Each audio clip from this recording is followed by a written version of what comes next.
एक सुंदर जंगल में स्थित है, जहाँ अनेक जीव जंतु और पक्षी रहते थे।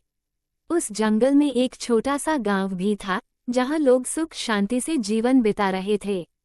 जंगल की जादुई झील। कहानी की शुरुआत होती है जब एक दिन गांव की एक छोटी लड़की राधा जंगल में घूमते हुए एक झील तक पहुंचती है। यह कोई साधारण झील नहीं थी, इसे जादुई झील कहा जाता था। गांव के लोग कहते थे कि इस झील में अनोखी शक्तियां हैं। जादुई मछली। राधा ने झील के किनारे बैठकर पानी में अपने हाथ डाल दिए। तभी एक चमकीली सुनहरी मछली उसके पास आ गई और बोली, राधा, मैं एक जादुई मछली हूँ। मैं तुम्हें 3 इच्छाएं पूरी कर सकती हूँ।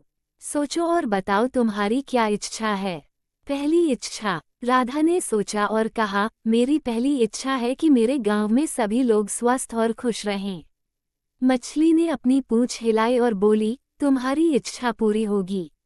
दूसरी इच्छा। राधा ने फिर सोचा और कहा, मेरी दूसरी इच्छा है कि हमारे जंगल में हमेशा शांति और हरियाली बनी रहे।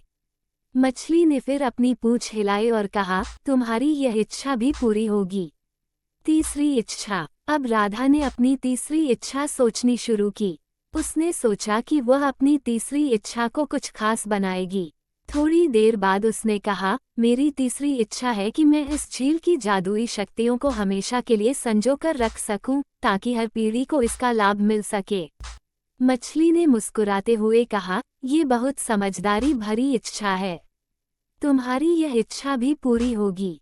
कहानी का अंत। राधा ने मछली को धन्यवाद कहा और अपने गांव वापस आ गई। उसकी इच्छाएं पूरी हो गईं। गांव के लोग स्वस्थ और खुशहाल हो गए, जंगल में शांति और हरियाली फैल गई और राधा ने झील की जादुई शक्तियों को संरक्षित रखने का वादा निभाया। इस प्रकार